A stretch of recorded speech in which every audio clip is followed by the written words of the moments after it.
Tomato আর বেগুন দিয়ে যে এত মজার একটা ভর্তা হয় এটা যদি না বানিয়ে খান আপনি বিশ্বাসই করতে পারবেন না এত মজার যে একটা ভর্তা হয়।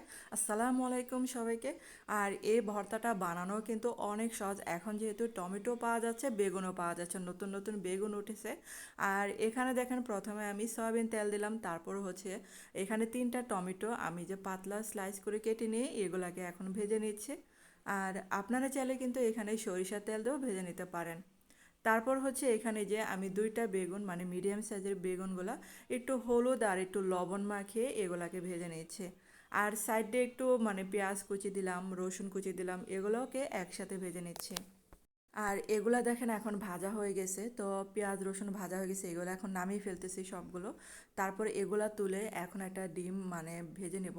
তো ডিমটা হচ্ছে অপশনাল, এটা দিতেও পারেন না দিতেও পারেন, কিন্তু এই ভর্তাটা একটা বা 2টা ডিম এরকম করে ভেজে দিবেন, দেখবেন যে ভর্তার স্বাদটা আরও দ্বিগুণ হয়ে গেছে। তো ডিমটাও কিন্তু ভাজা হয়ে গেছে। আর এখন একটা প্লেটে দেখেন শুকনো মরিচ, তারপর লবণ, এখন এই যে ভালো করে গুঁড়ো করে নিয়েছি এই শুকনো মরিচগুলো, এখানে কিন্তু কোনো কাঁচা মরিচ ব্যবহার করব না। তারপর হচ্ছে এখানে একটা মিডিয়াম সাইজের মানে কাঁচা পেঁয়াজ কুচি করে নিলাম, সেটাও দিয়ে দিলাম এখানে।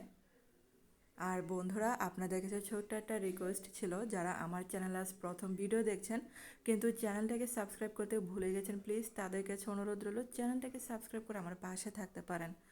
আর এখন দেখেন টমেটোগুলো এগুলো কিন্তু হাত দিয়ে মাখালে বেশি ভালো হয়। তারপর দেখেন এখন হচ্ছে বেগুন আর টমেটো একসাথে হাত দিয়ে মাখিয়ে নেব। আর এটা কিন্তু শিল পাটায় মানে বাটতে যাবেন না, তাহলে কিন্তু এই ভর্তাটার মেন মজাটা পাবেন না। আর এখন হচ্ছে ভাজা পেঁয়াজ রসুনগুলা সেগুলো দিয়ে দিলাম। তারপর এখন দিয়ে দিব কিছুটা ধনেপাতা কুচি, তো ভর্তার মধ্যে ধনেপাতা কুচি না হলে তো চলে না। আর সবগুলো দেখেন এখন এই যে সুন্দর করে মাখিয়ে নিতে হবে।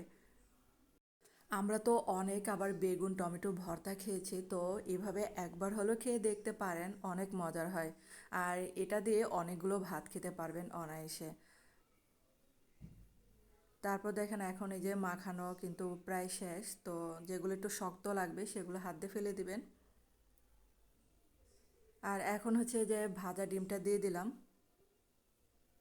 তো ভাজা ডিমটা দিয়ে এত জোরে মাখতে যাবেন না, তাহলে ডিমগুলো আবার সবগুলো ভেঙে গুঁড়ো গুঁড়ো হয়ে যাবে।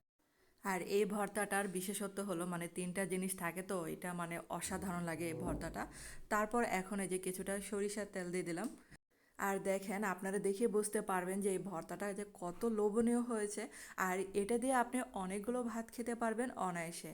আর এখন একটা মানে সার্ভিং ডিশে বলতে গেলে একটা প্লেটে আপনাদের জন্য পরিবেশন করছে। আর আমার যদি এই রেসিপিটা আপনাদের কাছে ভালো লেগে থাকে তাহলে কিন্তু একটা লাইক দিতে ভুলবেন না। আর এই ভর্তাটা অবশ্যই করে খাবেন এবং আমার কমেন্ট বক্সে জানাবেন যে কেমন লাগলো আমার এই মানে এই রেসিপিটা।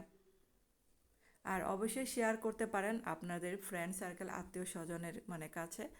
আর যারা ভর্তা পাগল তারা দেখবেন যে এই ভর্তাটা অনেক পছন্দ করবে। তো আমাদের বাসায় সবাই তো খেয়ে অনেক প্রশংসা করলো এই ভর্তাটা।